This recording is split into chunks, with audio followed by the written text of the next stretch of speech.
আসসালামু আলাইকুম, কেমন আছো তোমরা সবাই? আশা করি খুব ভালো। আজকে আমি তোমাদের জন্য নিয়ে এসেছি কিভাবে আমরা আমাদের এইচএসসিতে একাডেমিক লাইফ কিভাবে সহজে সিলেবাসটা কমপ্লিট এবং শেষ করতে পারি সেই একটা গাইডলাইন নিয়ে একটা প্রপার রুটিন, যেই রুটিনটা আমার চোখের সামনে থাকলে আমি সহজেই আমার পড়াশোনাটা গুছিয়ে কমপ্লিট করতে পারবো। তো চলো শুরু করি। প্রথমে এই জায়গায় আমি ফিজিক্সে যতগুলো অধ্যায় আছে সবগুলো অধ্যায় একটা প্রিন্টেড একটা কপি, যেটা আমার পড়ার টেবিলের সামনে প্রিন্ট করে উপস্থাপন করছি। তারপর দ্বিতীয়ত দেখতে পাচ্ছ কি কেমিস্ট্রিতে আমাদের মাত্র এসএসসিতে 5টা অধ্যায় আছে, ওই 5টা অধ্যায় প্রিন্টেড করলাম। তারপর কেমিস্ট্রি সেকেন্ড পেপারে 5টা অধ্যায়, এই 5টা অধ্যায় একটা পেজের মধ্যে প্রিন্টেড।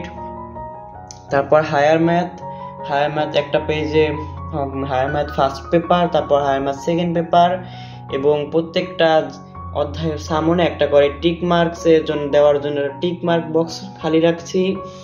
তারপর এইভাবে বায়োলজি ফার্স্ট পেপারে যতগুলো অধ্যায় সবগুলো অধ্যায়, সেকেন্ড পেপারে যতগুলো অধ্যায় আছে সবগুলো অধ্যায়। এইভাবে আমি ফিজিক্স, কেমিস্ট্রি, ম্যাথ, বায়োলজি সবগুলো অধ্যায় সাবজেক্টে সবগুলো অধ্যায় এরকম আলাদা আলাদাভাবে একটা রুটিন উপস্থাপন করছি আমার পড়ার টেবিলের সামনে, যাতে আমি এইগুলো সহজে চোখের সামনে থাকলে দেখতে পারি এবং কমপ্লিট করতে পারি এবং পড়াশোনার জন্য অন্যরকম একটা আগ্রহ আসে এরকম। এবার আর আমাকে একটা কথা সবসময় যেরকম মোটিভেটেড রাখে পড়াশোনার জন্য, ওই এরকম একটা বাক্য বা ট্যাগলাইন সবাই সবার পড়ার টেবিলের সামনে উপস্থাপন করতে পারো। আমি একটা ট্যাগলাইন এরকম উপস্থাপন করছি।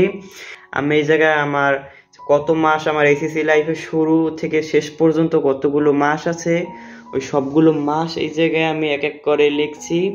লেখার পর যতগুলো মাস আমার শেষ হয়েছে ওই শেষ মাসগুলো টিক মার্ক উপস্থাপন করছি। তারপর আমি এই জায়গায় লিখছি কি যে স্টুডেন্ট আমার একটা গোল জাস্ট এই যে চোখের সামনে আছে, এই আর একটা আমি এই যে পর্যায় সারণী রাখছি। তারপর এই জায়গায় একটা আলাদা একটা সিম্পল রুটিন। এই হলো প্রপার আমার একটা রুটিন কমপ্লিট করতে, আমার যে মোটিভেটেড রাখতে রুটিন। এইভাবে যদি তোমরা তোমাদের পড়ার টেবিলের সামনে রুটিনগুলো সাজিয়ে রাখতে পারো, আমি ইনশাল্লাহ আশা করা যায় আমার সাথে সাথে তোমরাও পড়ার এরকম শেষ করতে পারবে সিলেবাস। তো ধন্যবাদ সবাইকে, ভালো থাকো। আর আমি এই ভিডিওগুলো এরকম দেয় যে আমি নিজেও জানি মোটিভেটেড থাকি যে এই ভিডিওটা আমি বানাইছি, কিন্তু যদি পড়াশোনা আমি নিজেই না করি তাহলে জিনিসটা কেমন এরকম। তো ধন্যবাদ সবাইকে।